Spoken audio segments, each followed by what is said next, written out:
Assalamualaikum guys. So today we are going to start the first lesson of your chemistry. Right.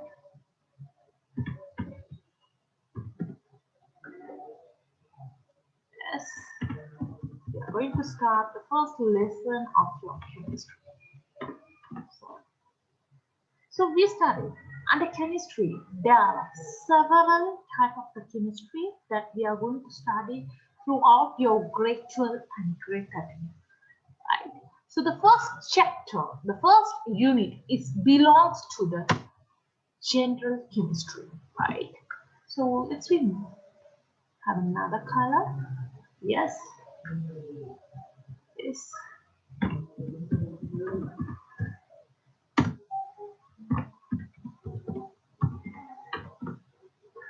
yes. So when you have the general chemistry, under general chemistry we have three units. That is unit one. We'll change the color. The unit one is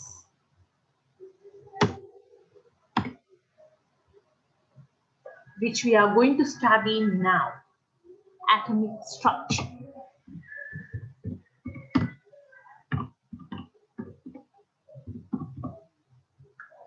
Then we have to know what is under general chemistry. The second one, unit 2.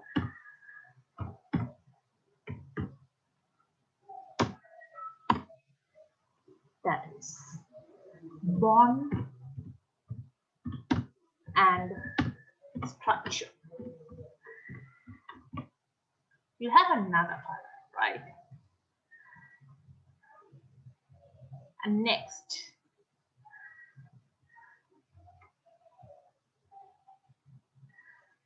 see, unit 3. This is your final one. Can we have another color for the clear description, right? So that is chemical calculation.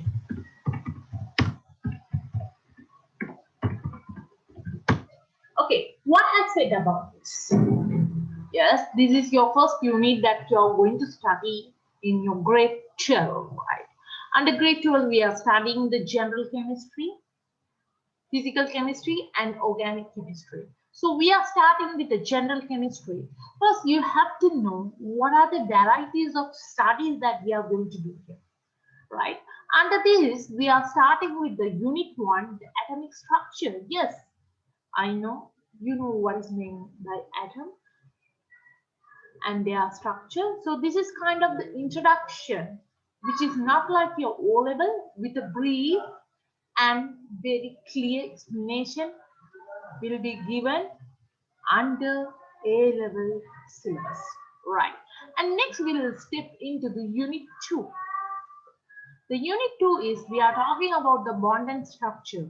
Unit 3 is chemical calculation. So whatever it is.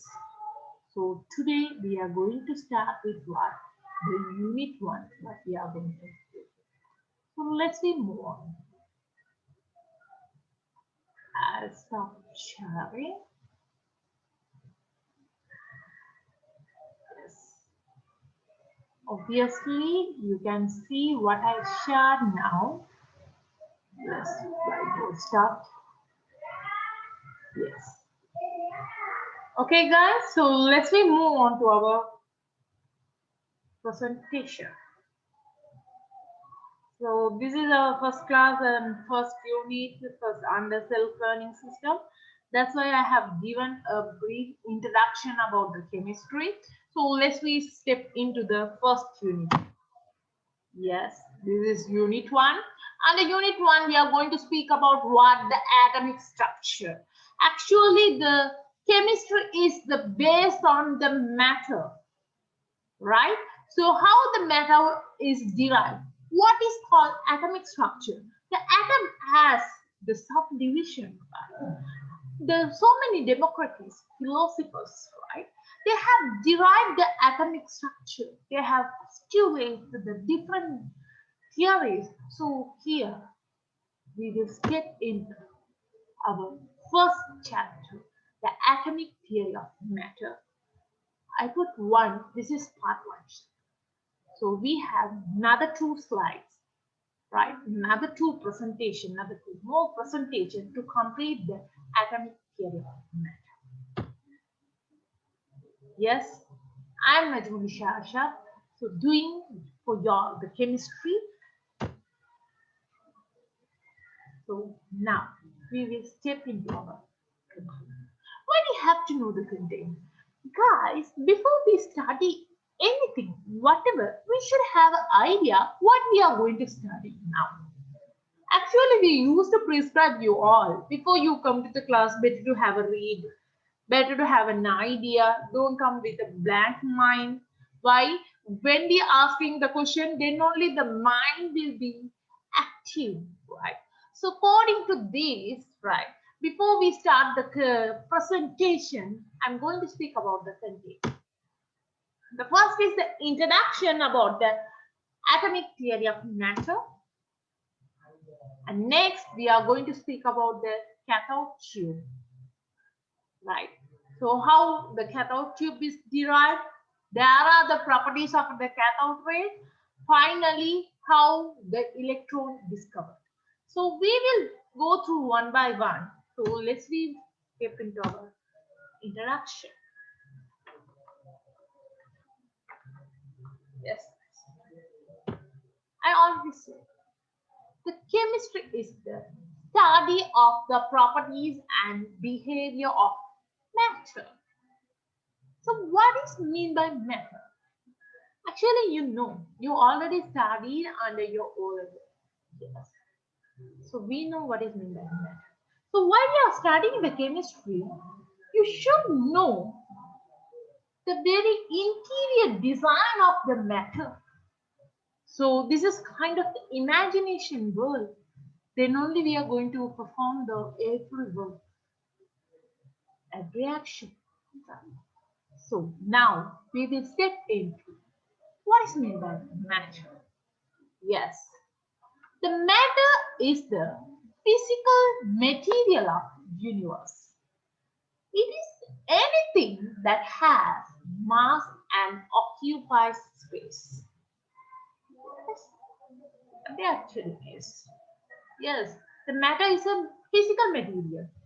Okay, it able to occupy space. Why? It has the kind of the mass. So this is what we are calling as matter. So earliest, yes, the philosophers from the earliest time speculated about the nature of fundamental components from which the world is made. Yes, earlier time, yes, these philosophers were searching how the world is made. What is that component? So later, the Democritus and other early Greek philosophers described the material world as being made up of tiny, invisible, indivisible particles that call atoms. Still, they are not really and clearly described about the atom. The first word what they have given for atom is atoms. What is meant by that? Yes, it's a tiny, indivisible particle and invisible particle. So what is mean by that? It's indivisible or uncuttable. That is called matter. The matter that is your atoms. That is your atom, right? So later, the Plato and the Aristotle formulated the notation that there can be no ultimately indivisible particles. And the atomic view of matter faded for many centuries during which Aristotelian philosophy dominated the Western world. Western culture. So what is sorry? So what they are doing is the Plato and the Aristotle, they have ultimately designed about what is the view of atom. Right. So this is what for many centuries during this Aristotelian philosophy dominated under Western culture, then the John Dalton, right? Yes, it was in 1808, right? That is an English scientist, is a school teacher, the John Dalton formulated a precise definition of indivisible building blocks of matter that we call atoms. He is the person ultimately said by about the atoms. He is the person who gave a clear definition about the atoms, which is the we are telling as the Dalton atomic theory. This is based on the four postulates. We'll go one by one. The first one is elements are made out of extremely small, indivisible particles called atoms. So, actually, right? He said the indivisible building blocks of matter, that is we are called atom. So, he clearly defined, yes, it's an extremely small, indivisible particle called as atom, right? Next, all atom, he is explaining about the atom, right? So all atom of a given element are identical in mass and size.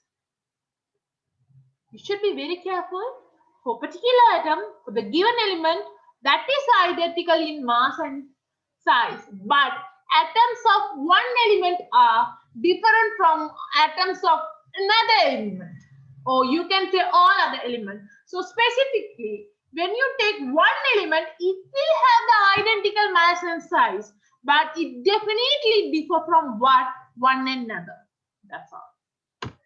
Next one, the third postulation. Atoms of an element cannot be changed into atoms of a different element by chemical reaction, right?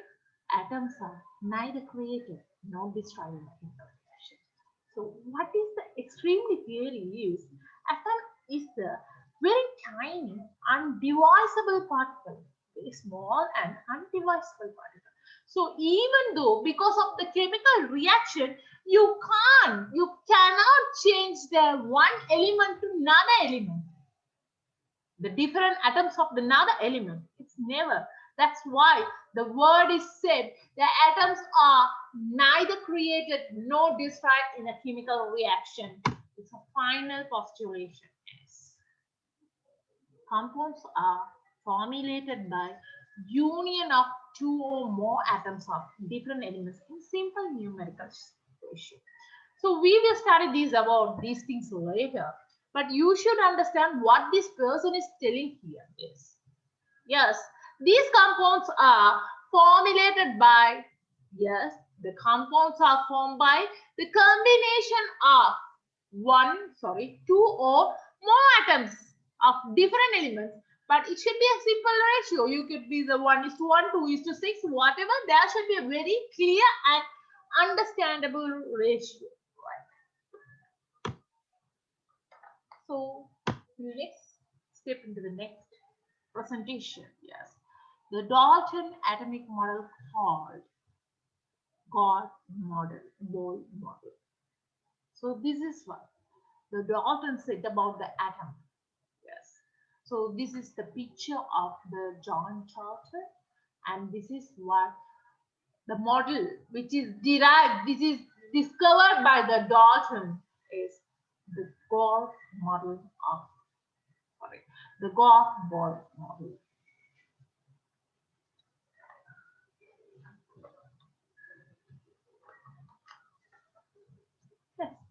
Let's step into the next presentation. As Johnston Cheese Tool, right? He is the person named the fundamental unit carrying the electricity as electrons, but did not have any experimental evidence of its existence. Actually, this is whatever the scientists discovered, we need the experimental observation. But who is the Stoney is the first person. He explained about the fundamental unit which able to carry the electricity, that is called as the electron. Right? But during the mid of the 1800s, the scientists began to study the electrical discharge through the glass tube pumped almost empty of air. Why? To discover about these electrons. Right? So after that, right? So earlier during this time, the mid of 1800, right, double zeros, the scientists they start to study about the electrical discharge by using the glass tube, right? They studied the electrical discharge through the glass tube, which almost is the empty air. Then they invented chemist, right? The device was invented by the physicist Sir William Crookes. That glass tube is called as Crookes tubes or cathode ray tubes. To understand about the electrons, yes, they have started with what? The electrical discharge through the glass tubes. There is no end, only almost empty air. So finally, Sir William Crookes achieved and he invented the Crookes tube or cathode ray tube, which is actually just have a eyes on that, right? This Crookes, what he has done is he has connected the two electrodes, the positive and the negative electrode. Positive is an anode, is a negative in the cathode. Through the high voltage, which is the source. Here they are using what a plate that is the negatively charged plate. So which is we are calling as cathode. So through this you can see invisible radiation will be stream of the invisible radiation will be produced.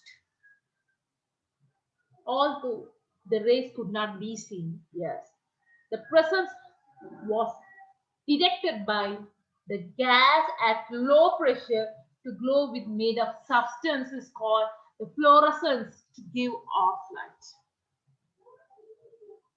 You couldn't see the light. The radiation is not visible, but they are using what the low gas pressure method. So this is what is a fluorescence or to by give off of the light. So finally, the radiation is emitted through this, and this is what we actually is cathode rays. The radiation emitted from the cathode was given name, that is cathode rays.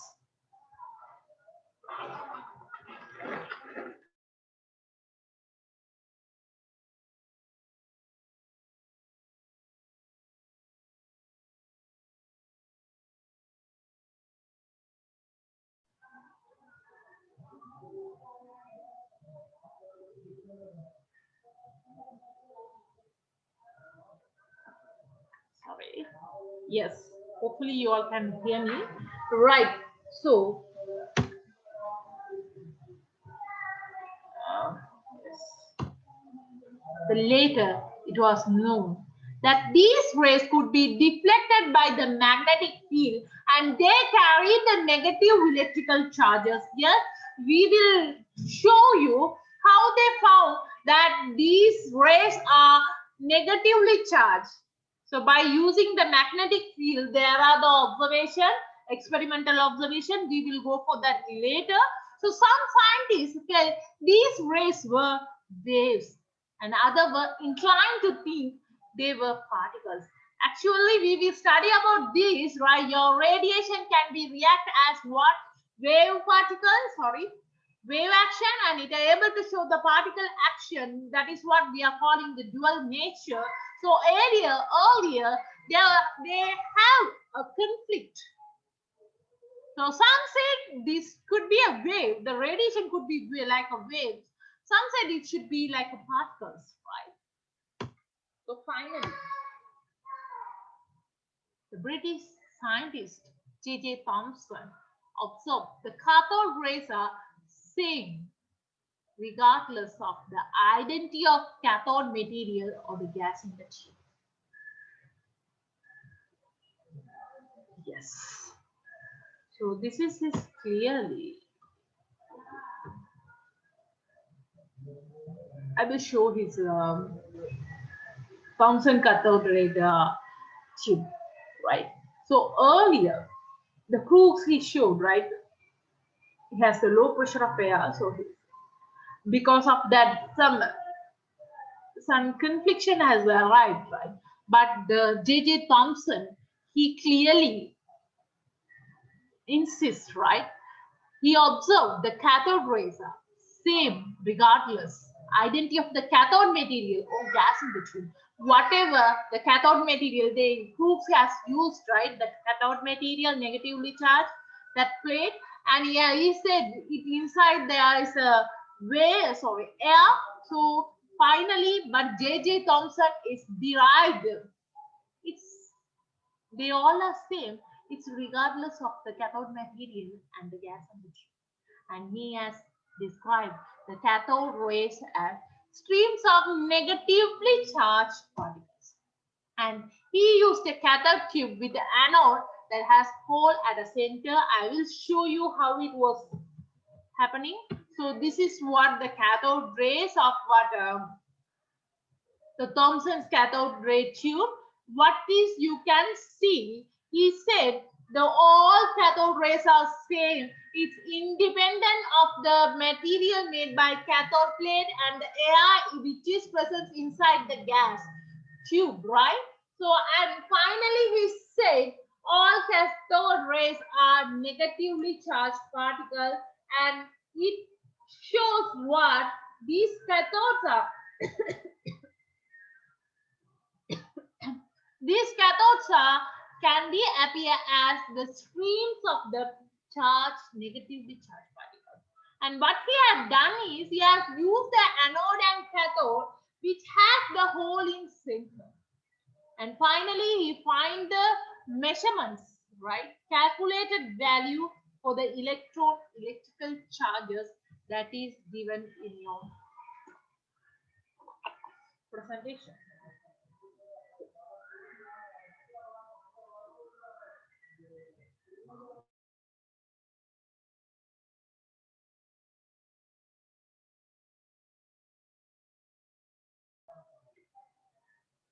Okay, right.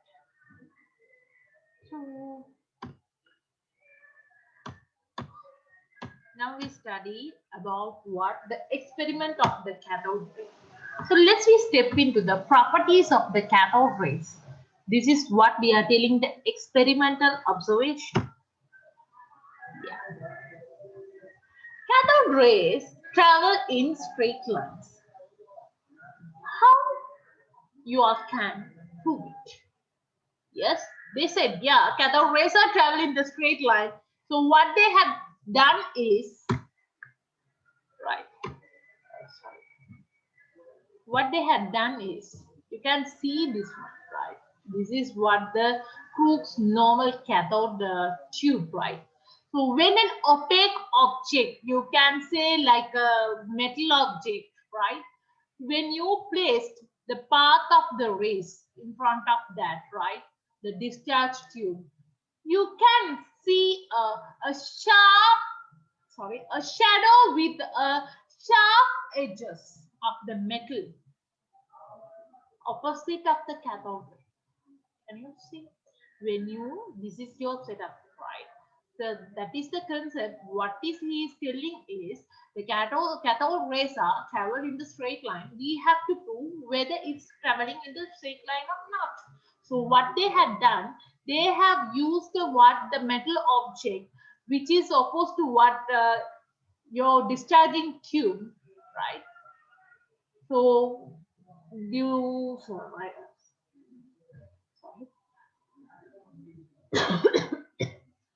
So when you keep like that, right, in the path of the cathode rays, So oppositely, your cathode tube, oppositely, you can see a shadow with a sharp edges. So which proves what? The placement of the shadows proves that cathode rays emit from the cathode travel in the straight line. If it is straight line only, oppositely you can see the shadow. Otherwise, you would have been the shadow been fallen down or upside, whatever. Whether it is a straight line, which is clearly proves about what the from this shadow.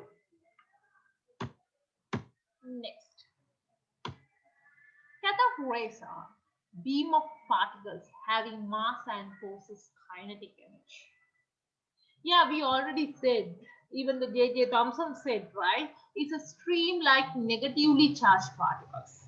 And they are telling, yeah, it's a beam of particles, but it has a mass. Because of that able to possess the kinetic energy. So what they had done is, look at this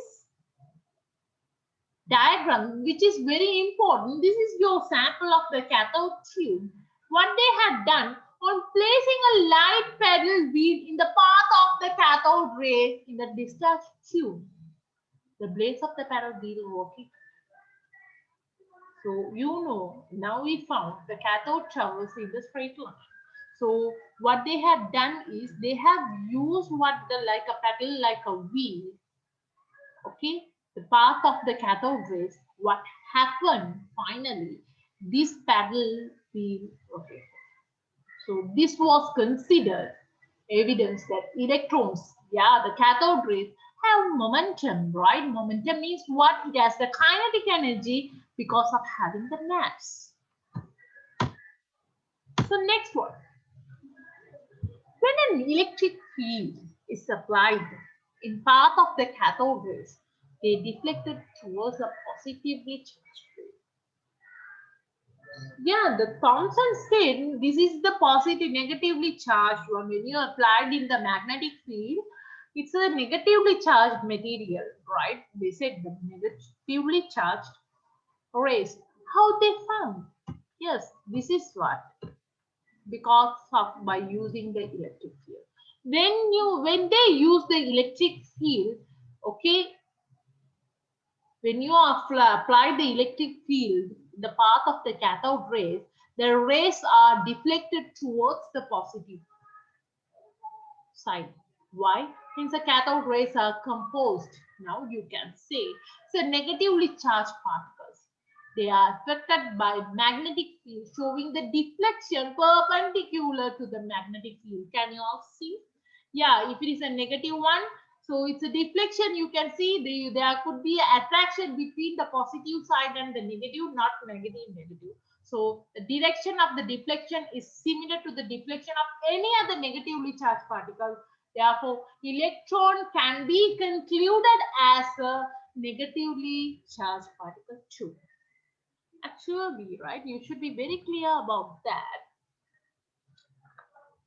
What the person they are telling is, your cathode is, right, the full of negatively charged particles. So because of that, you can see such kind of the variation, which is perpendicular at your electric field, right? And next one. So whenever they mention as an electron, you should be very careful about that. Now we conclude that yes, the cathode rays are negatively charged particles. That is what is called as an electron. So next one. The nature of the cathode rays does not depend on the nature of the gas taken in the discharge tube or material of the cathode, which is described by the J.J. Thomson. We said, right? So it is not depends on the nature of your cathode, right? And the nature of the gas taken into your discharge tube. So this ratio, the ratio of the charge to mass, you can say the electron mass ratio of cathode ray particles obtained from the different gases was found exactly same. So from these you can say these cathode rays are not dependent the gas which is given inside your discharge tube, and it is not depends on the material of cathode. Why? the mass mass ratio, when you take the charge to mass ratio, it's exactly same for the different gases and same for the different gases. He's the person, he's a J.J. Thomson, and this is the J.J. Thomson's model. So, using his findings, the J.J. Thomson postulated Planck pudding model of atomic structure.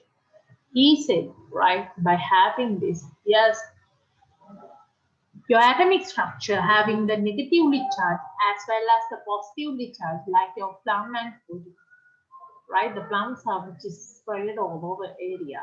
So this is what the J.J. Thomson model, the plum pudding model.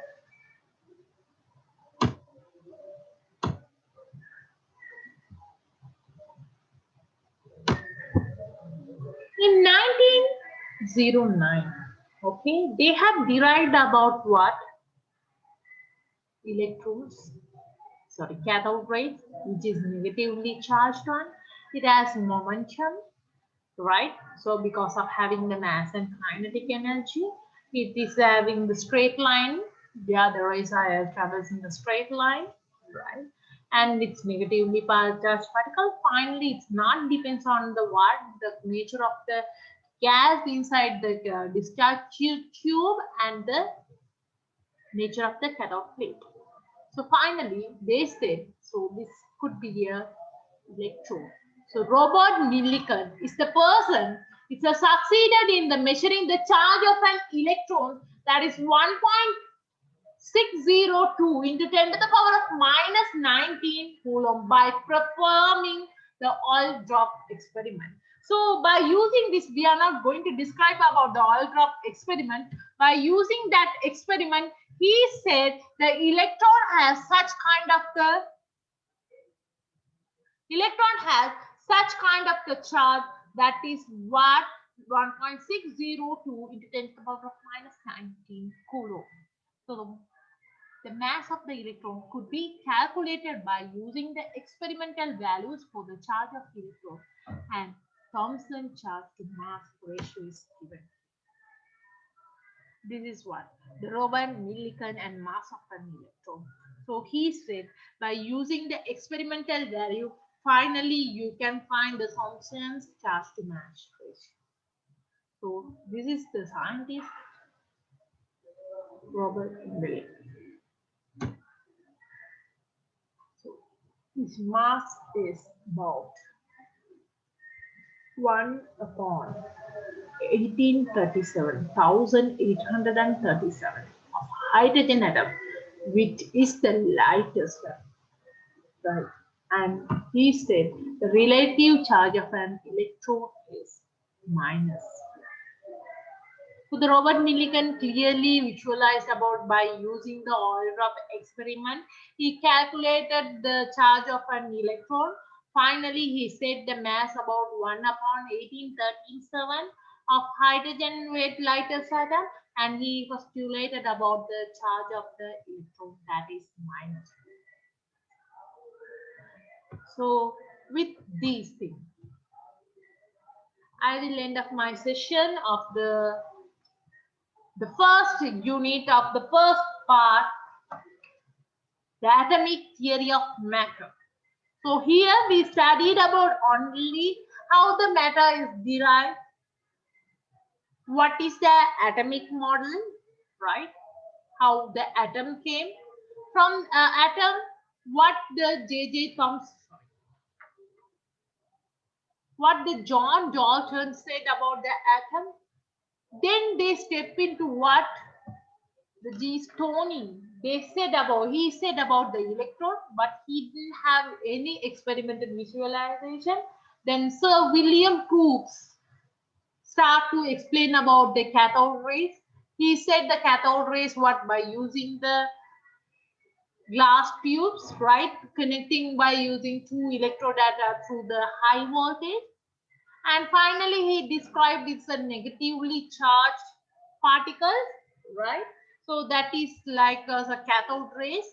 Then the J.J. Thomson came. He said about what? Yes, those are same cathode rays which is independent of what the gases which is used inside the gas tubes and the cathode plate that you are using for this experiment.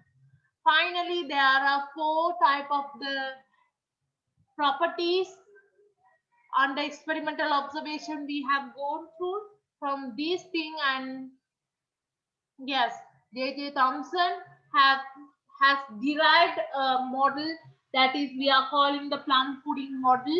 And finally, the Robert Millikan find this is the charge of the electron that we are using for what to find the electron measurement.